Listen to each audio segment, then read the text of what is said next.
Sud Radio, Osez entreprendre, Thomas Binet. Oui, lancez-vous toujours dans l'aventure de l'entreprise avec Thomas Binet, comme tous les dimanches à 9h30 sur Sud Radio. Thomas, on parle de quoi aujourd'hui ? Eh bien, je vais commencer avec une saga de la semaine et je vais vous parler des sandwichs et des plats cuisinés Sodebo. On va recevoir notre grand témoin Lorraine Altmaier, cofondatrice de Tikino, un projecteur pour les tout-petits. On va parler éducation, écran digital, au moment où les écrans d'ailleurs sont remis en cause, et entrepreneuriat. Et puis la dernière question qu'on va se poser de la journée, c'est est-ce qu'il faut arrêter les réunions ? Ah, pourquoi pas ? Écoutez, remarquez, ça dépend lesquelles, on verra. Allez, tout de suite, mon cher Thomas, on commence comme chaque dimanche en partenariat avec le magazine Entreprendre par la saga de la semaine. Vous allez nous parler de la marque Sodebo, spécialisée en restauration hors domicile à travers des sandwichs, des pizzas ou encore des salades. Vous avez commencé à nous mettre un peu la salive en commissure des lèvres. Des salades à cette heure-là, à 9h30 Oui, écoutez, on est comme ça. Nous, vous êtes bizarre. D'abord, on a Vincent Ferniaud tout à l'heure, donc forcément. C'est ça, ce sera meilleur. Allez-y. Allez, cette marque a 51 ans, mon cher Jean-Marie. Elle accompagne certains de nos déjeuners depuis 1973. Et tout commence quand Simone et Joseph Bougreau, charcutier traiteur à Saint-Georges-de-Montaigu, décident de créer l'entreprise familiale Sodebo, spécialisée dans les produits traiteurs frais. 5 ans plus tard, ils inventent la première pizza fraîche vendue en supermarché. C'est un véritable succès, le début de leur réussite. Les créations s'enchaînent. 78, création de bouchée à la reine, croissant au beurre. 97, création de l'Oval, la première pizza individuelle. Et juste avant l'an 2000, ils créent des sandwichs gourmand pain qui seront élus saveurs de l'année en 2002. Oui, c'est une société qui a énormément innové et qui a su aussi anticiper en fait les attentes des consommateurs et être en avance sur la concurrence, quoi. Vous savez ce que disait Coco Chanel. Prenez mes idées, j'en aurai d'autres. Alors ils ont été copiés, mais ils ont toujours su créer de nouveaux produits comme les Pasta Box en 2009, pâtes qui se réchauffent en 2 minutes au micro-ondes, comme en 2012 avec la création d'une salade en plateau repas. Bon, alors que devient Sodebo aujourd'hui ? Sodebo est dirigé depuis 20 ans par les 3 filles des fondateurs qui sont partis à la retraite. Elles sont leaders de leur marché avec 46% de part de marché dans les catégories des box, des pizzas, des sandwichs et des salades, et montent même à 75% pour les Pasta Box. Aujourd'hui, Sodebo, c'est un chiffre d'affaires de 600 millions d'euros et 3000 collaborateurs. Ouais, c'est une sacrée réussite française, il faut bien le dire. Tout de suite, mon cher Thomas, peut-être une future réussite. On a beaucoup parlé des écrans dans les semaines qui viennent de s'écouler, les écrans pour les enfants. Et on est avec l'entrepreneuse de la semaine, Lorraine Altmaier, cofondatrice de Tikino. Alors, elle est venue avec ce projecteur. C'est un projecteur associé à un catalogue de contenus ludiques et éducatifs. C'est destiné aux 3-10 ans. Il est bleu, il est ludique. On voit que c'est pour les bébés, c'est mignon, hein ? Oui, absolument. Et puis, on va le voir sur sudradio.fr si vous nous regardez en ligne. Lorraine Altmaier, fin 2020, la France comptait 92% de foyers connectés, 8 Français sur 10 qui se connectent aux réseaux sociaux. Quant aux enfants et adolescents, le temps passé sur les écrans empiète sur leur temps d'apprentissage et de concentration. Un rapport, d'ailleurs, vient d'être émis dans lequel il est préconisé d'interdire le portable avant 11 ans, le smartphone jusqu'à 13 ans et rien avant 3 ans. N'est-il pas déjà trop tard quand même pour retourner cette situation ? Eh bien, bonjour. Il n'est jamais trop tard et je pense qu'il est important en effet que la conscience collective prenne en tout cas la mesure des effets nocifs des écrans électroniques. Il y a beaucoup de pays qui commencent à légiférer sur ce sujet. Taïwan il y a quelques années, la Chine, le Danemark et donc aujourd'hui la France, et je pense que c'est une excellente chose, même si on ne pourra pas aller dans la vie privée des familles pour aller voir ce qui s'y passe, ce qui est difficile, mais d'avoir conscience qu'en effet, ce n'est pas anodin de mettre les enfants, et les plus petits, surtout de moins de 3 ans, devant les écrans, qui ont une lumière bleue directe, qui sont très souvent très rapides pour leur âge, et puis surtout des appareils qui ne soient pas sécurisés dans leurs mains, ont des conséquences très nocives sur leur santé et sur le long terme et sur leur développement cognitif. Alors j'avais tendance à dire, vous arrivez à point nommé en fait avec votre produit aujourd'hui, puisque évidemment on est en train de se rendre compte de cette difficulté d'apprentissage, de concentration, et puis aussi d'enfants qui sont confrontés à des images qui ne sont pas pour eux. Donc vous avez créé un produit justement, Tikino, Jean-Marie le disait, et on peut le regarder sur sudradio.fr, qui doit être une alternative justement à ces smartphones, tablettes que les parents mettent entre les mains des enfants. Est-ce que c'est la principale raison qui vous a poussé à créer ce produit alternative ? Tout à fait. Le point de départ était de se dire que l'image a un pouvoir éducatif et divertissant très fort. Et on est parti du constat que ça pouvait aussi apporter beaucoup de choses aux enfants. Mais la manière dont c'était offert aux enfants n'était pas adaptée, non seulement à travers le support qui n'était pas adapté, puisqu'aujourd'hui on a énormément de devices qui se sont développés et qu'on met entre les mains des enfants, mais qui ont à la base été pensés pour les adultes. Oui. Alors ça, je pense à l'ordinateur, à la tablette, au smartphone, Absolument, évidemment. oui. Et ensuite, on partait aussi du constat que le contenu était très souvent rapide pour les enfants et va de plus en plus vite. Et ça participe beaucoup aussi à l'énervement des enfants. Sur le moment, l'enfant est captivé, ne bouge pas et c'est fantastique pour les parents.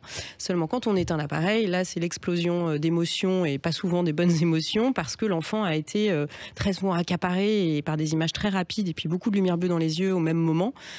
Qui participe beaucoup à l'énervement et puis après d'autres troubles qu'on connaît, troubles du sommeil, surtout quand on regarde le soir ou même le matin avant d'aller à l'école. Beaucoup d'instituteurs disent aujourd'hui on est capable de voir les enfants qui regardent la télé le matin puisqu'ils sont très énervés. Donc on est parti de ce constat-là justement. 2 ans de recherche et développement, je précise quand même au passage. Oui. Ça c'est important. Tout à fait.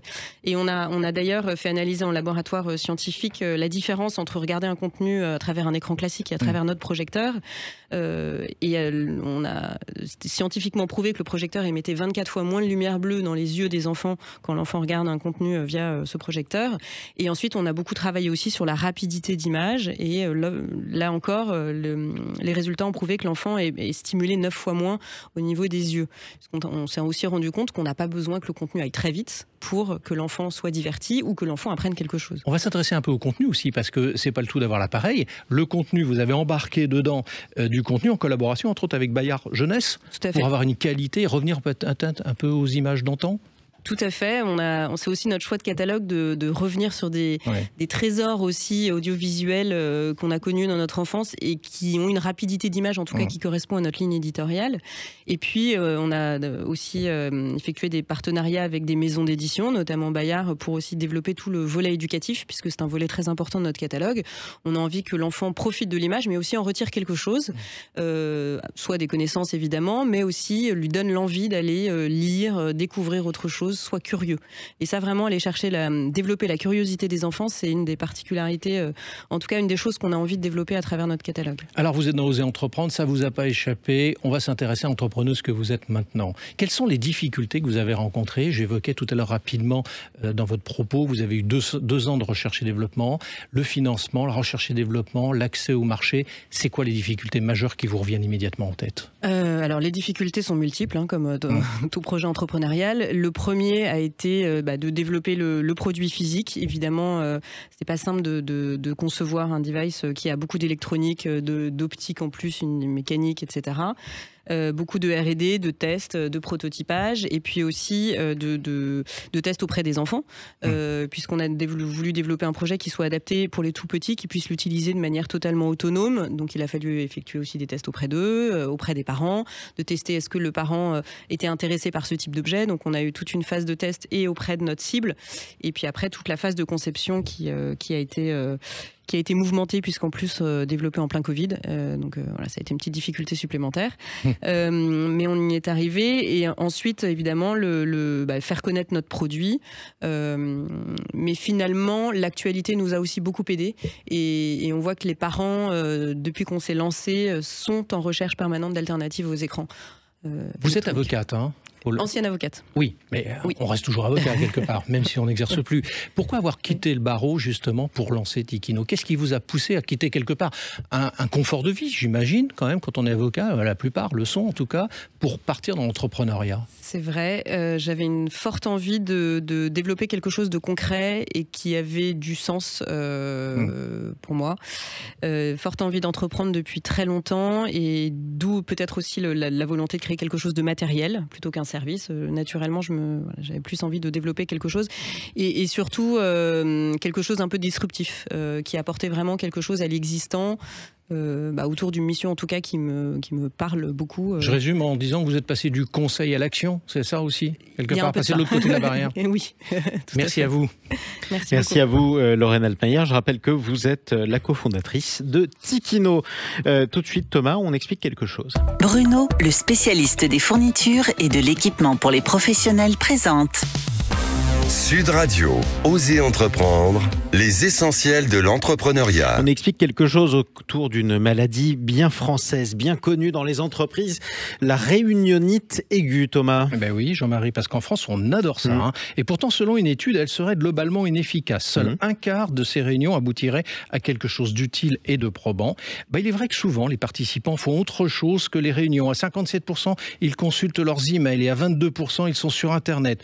Pour se donner une idée, un cadre passe 16 ans sur 40 années de vie professionnelle en réunion. C'est quand même impressionnant. Bon, alors, on a bien compris quand même que c'est pas la panacée, la réunionite. Alors, qu'est-ce qu'il faut faire? Faut supprimer les réunions ou alors les réinventer? Allez, je vais aller sur la deuxième proposition, les réinventer. Concrètement, il faut d'abord les reformater. Privilégier le début de journée et d'une durée courte. L'idéal étant de ne pas dépasser 2 heures. La préparation également. Définir un ordre du jour clair et transmis aux participants qui ne devrait pas excéder 6 personnes autour de la table de réunion.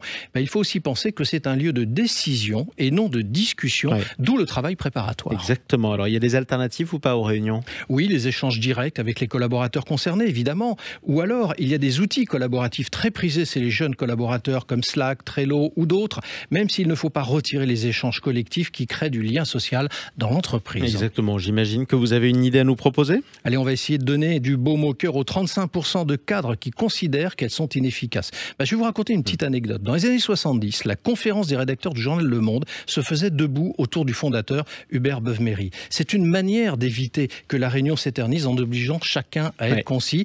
C'est une idée comme une autre, peut-être qu'il faut la tester de temps en temps. Sur des charbons ardents, pourquoi pas. Absolument. Aussi. Allez, on va trouver des astuces comme ça. Merci beaucoup Thomas Binet. Restez avec nous, on se retrouve dans un instant, on va parler de votre argent, on va parler de crypto-monnaie.